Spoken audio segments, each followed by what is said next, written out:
Mi nombre es Sergio Arribá, yo soy profesor adjunto del Seminario Introducción al Peronismo, Teoría y Realización y profesor adjunto de la Licenciatura en Justicia y Derechos Humanos.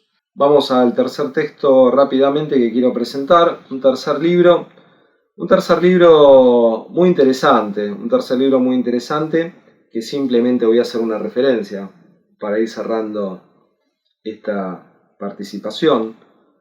Vinculándolo a Perón, el padre de Juan Domingo Perón se llamaba Tomás Perón.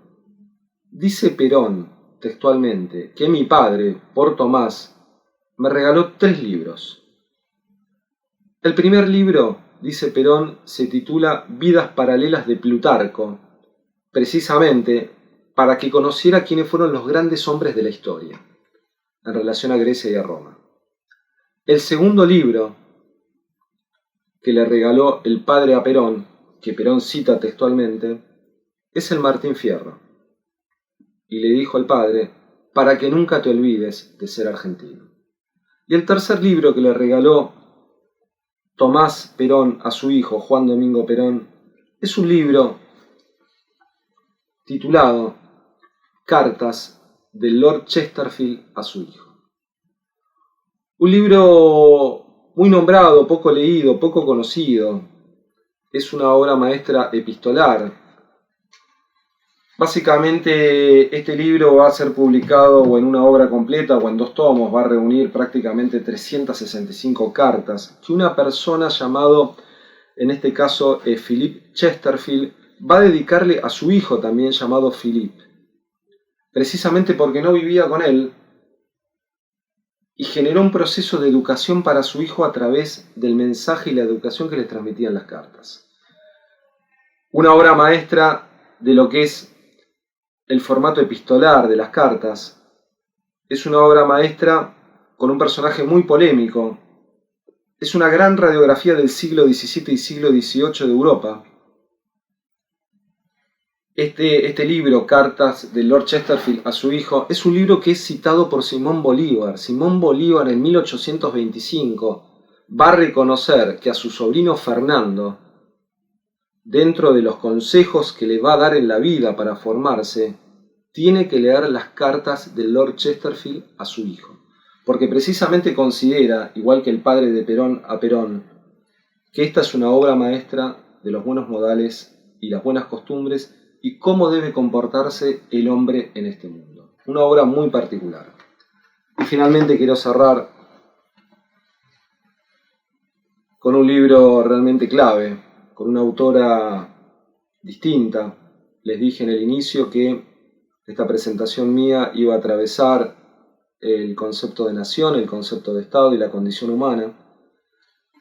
Y acá aparece la condición humana en su máxima expresión. Estamos hablando de una poetisa argentina llamada Alejandra Pizarnik, claramente la mayor exponente del existencialismo en la poesía argentina y también del surrealismo, pero me voy a quedar con el existencialismo. Un personaje clave, una lectura fantástica. Es muy difícil definir a esta persona sin antes aquellos que no lo hicieron haber leído por lo menos alguno de sus libros. Personalmente la considero una persona totalmente extraordinaria que llega al momento más sensible de la condición humana, donde el interrogante es ¿cuál es el sentido de la vida?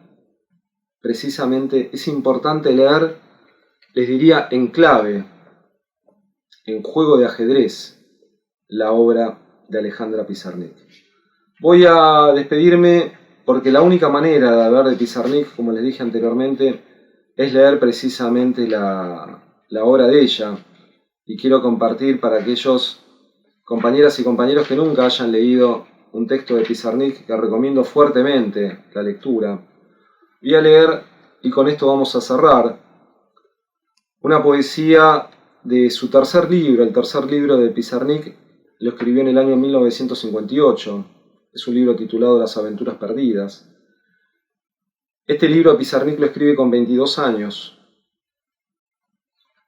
Y vamos a seleccionar para cerrar una poesía titulada La noche. Poco sé de la noche, pero la noche parece saber de mí. Y más aún, me asiste como si me quisiera. Me cubre la conciencia con sus estrellas. Tal vez la noche sea la vida y el sol la muerte. Tal vez la noche es nada, y las conjeturas sobre ella nada, y los seres que la viven nada. Tal vez las palabras sean lo único que existe en el enorme vacío de los siglos que nos arañan el alma con sus recuerdos. Pero la noche ha de conocer la miseria, que bebe de nuestra sangre y de nuestras ideas. Ella ha de arrojar odio a nuestras miradas, sabiéndolas llenas de intereses, de desencuentros. Pero sucede que oigo a la noche llorar en mis huesos. Su lágrima inmensa delira y grita que algo se fue para siempre. Alguna vez volveremos a ser. Muchas gracias.